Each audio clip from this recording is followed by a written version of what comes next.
अस्सलामुअलैकुम, I am Abira. I am back with another video. तो आज हम फर्स्ट ईयर बायोलॉजी की chapter number 2 bacteria and viruses का ये लेक्चर नंबर 2 है। उसमें टॉपिक है हमारा साइटोप्लाज्म एंड जेनेटिक मटेरियल।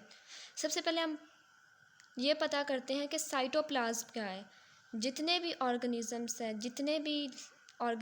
हैं अर्थ में, जितने भी लिविंग मैटर हैं, उन सब की बेस ही साइटोप्लाज्म है। यानी साइटोप्लाज्म की वजह से ये सब जिंदा हैं। अगर हम साइटोप्लाज्म के बगैर किसी भी ऑर्गेनिज्म का तसव्वुर ही नहीं कर सकते। And then genetic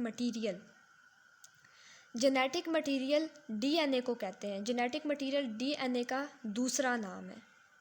get it. Cytoplasm में हमारे पास है ट्रांसपेरेंट लिक्विड मटेरियल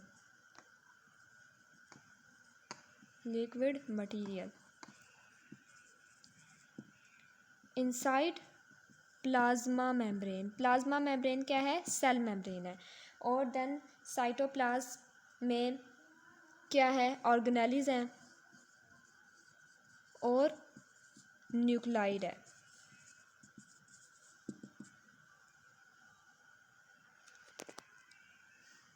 ये जो न्यूक्लाइड है ना, ये है क्रोमैटिन मटेरियल से बना हुआ है। Chromatin material.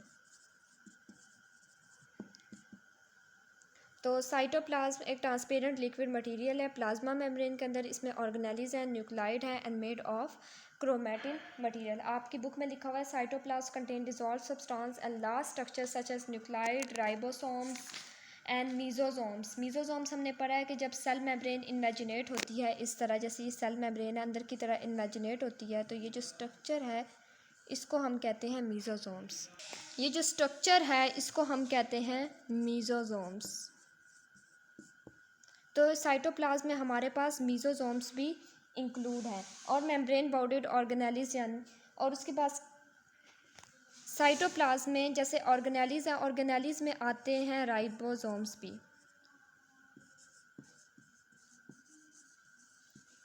राइबोसोम्स का जो काम होता है वो सेल में प्रोटीन सिंथेसिस करना। जितनी भी सेल की रिक्वायर्ड प्रोटीन है वो कौन बनाता है? राइबोसोम्स। जैसे कि mitochondria power house of cell, इसी तरह राइबोसोम्स का फंक्शन है प्रोटीन सिंथेसिस। कुछ राइबोसोम्स साइटोप्लाज्म के साथ फ्रीली डिस्पर्स होते हैं और कुछ लूजली अटैच्ड होते हैं।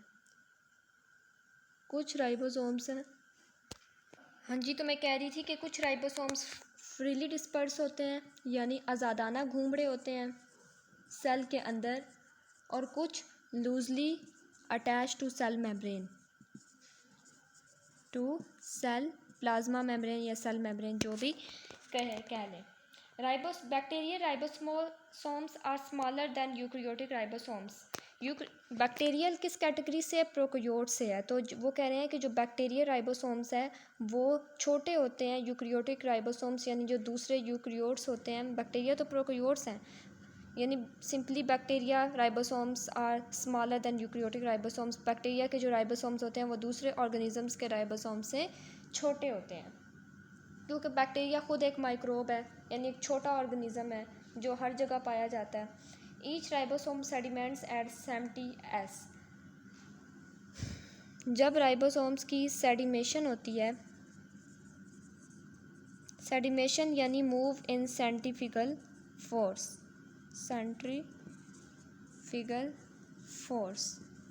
जैसे कि ये आपने फ़िज़िक्स में पढ़ा होगा कि मक्खन वाली जो मशीन होती है जिससे मक्खन बनते हैं, तो वो जब उसको घुमाते हैं तो जो लाइटर कंटेंट होता है वो सेपरेट हो जाता है और जो थिकर कंटेंट होता है वो सेपरेट हो जाता है। जब राइबोसोम सेपरेट होते हैं, जब सेडिमेंट्स करते हैं, तो 2 यूनिट्स बनाते हैं, एक स्मॉलर यूनिट, एक लार्जर यूनिट, यानी 70S।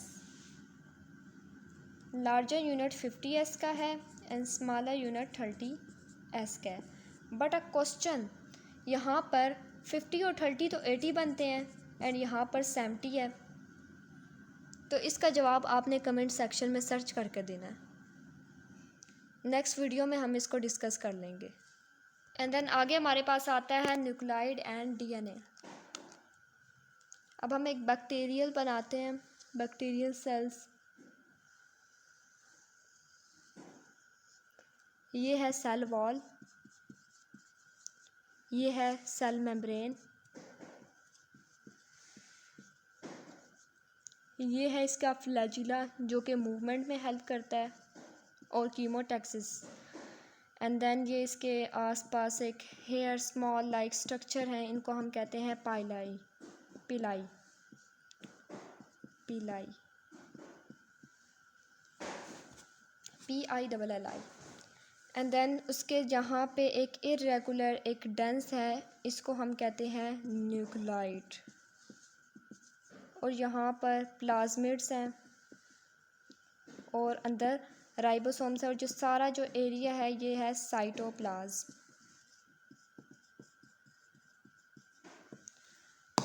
चलो जी, अब हम किसके बारे में पढ़ रहे हैं? न्यूक्लाइड के बारे में। Near the centre of cytoplasm, यानी सेंटर यानी ना बिल्कुल सेंटर में है ना, यानी तकरीबन सेंटर के आसपास है, तो ये सेंटर ये हुआ है और सेंटर के आसपास। There is irregular shape dense area, ये इसको कहते हैं हम न्यूक्लाइड। इसमें होते, क्योंकि ये क्रोमैटिन मटेरियल से बना होता है, तो इसमें DNA होता है। DNA की फुल फॉर्म क्या होती है? डीओक्सीरिबोन्यूक्लिक एसिड। अब ये होगी न्यूक्लाई की बात। आपके बुक में न्यूक्लाई के बारे में इतनी इन्फॉर्मेशन है। अब हम आते हैं DNA। अब इसके अंदर DNA है, इसको हम कहेंगे बैक्टीरियम DNA, क्योंकि सेल किसका है? बैक्टीरिया का। जो बैक्टीरिया का DNA है ना, वो उसमें हिस्टोन प्रोटीन्स नहीं होती है, हिस्टोन प्रोटीन्स। अब हिस्टोन प्रोटीन्स आपने पढ़ा होगा कि जो बैक्टीरिया के जो DNA के स्ट्रैंड्स होते हैं उनके नाम होते हैं हिस्टोन, साइटोस्टोन, एडिनाइन, ये सारे histone. It is some kind of chromosomes of DNA, और इसको समटाइम्स हम क्या कहते हैं? Chromosomes, chromosomes.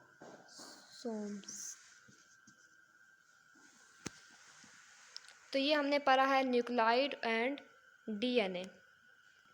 अब सेल में एक और, बैक्टीरियम सेल में एक और ऑर्गेनेली है, उसको हम कहते हैं प्लाज्मिड। अब हम पढ़ते हैं प्लाज्मिड के बारे में। Some bacteria have circular double standard DNA, extra chromosome DNA molecule का plasmid. They are self replicated, यानी ये जो डबल हैव सर्कुलर, ये circular form double standard extra chromosomes के क्रोमोसोम्स हैं DNA मॉलिक्यूल, इनको कहते हैं प्लाज्मिड्स। दे आर, अब इसके करैक्टर्स क्या हैं? सेल्फ रिप्लिकेटिंग, रेप्लिकेटिंग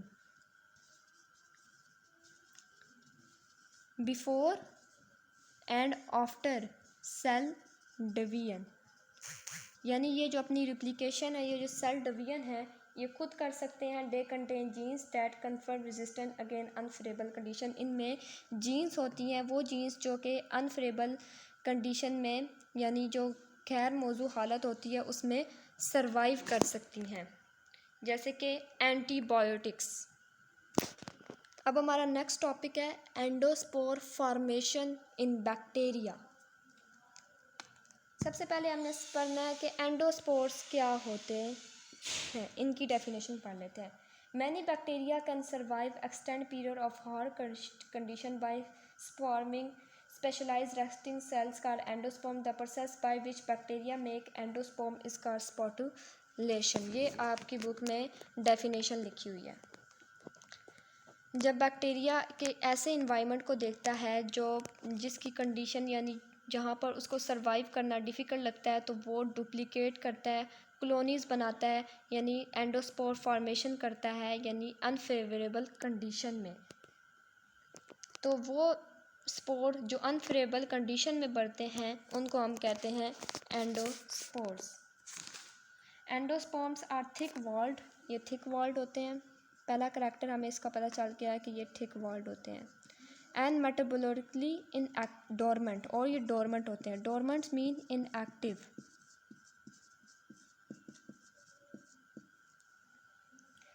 दे रिमेन डोरमेंट, ये तब तक डोरमेंट रहते हैं अनलेस फेवरेबल कंडीशन रिटर्न, जब तक मौजू हालत दोबारा वापस नहीं आ जाती। Under favourable condition, favourable condition में अंडर अनफेवरेबल कंडीशन में endospore germinate and give right to new vegetative cells, ये डुप्लीकेट होता है और ज़्यादा सेल प्रोड्यूस करता है। अब हम इसका स्ट्रक्चर, इसका प्रोसेस देखते हैं।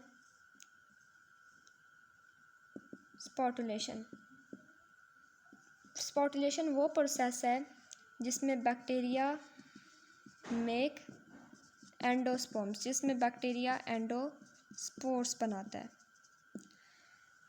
अब इसको डायग्राम के ज़रिए हम समझते हैं ताकि एक्सप्लेनेशन वाज़ेह। स्पॉटुलेशन हम पढ़ रहे थे, तो अब हम इसकी डायग्राम यानी स्ट्रक्चर देखते हैं। ये बैक्टीरियन सेल है,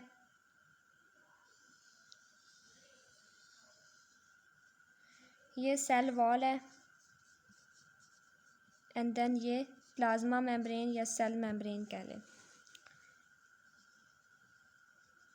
इसके अंदर एक न्यूक्लाइड है जिसके अंदर जेनेटिक मटेरियल है।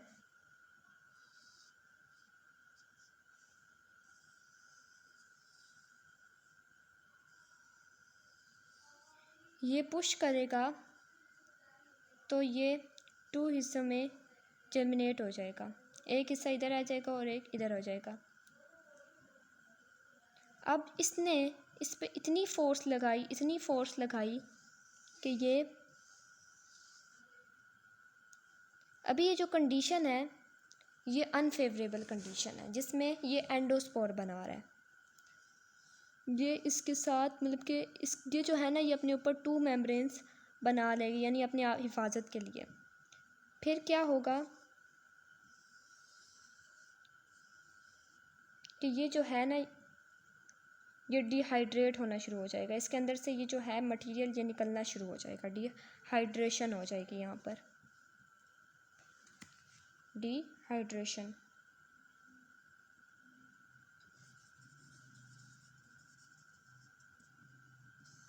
एंड देन आगे क्या होगा, ये डोरमेंट हो जाएगा।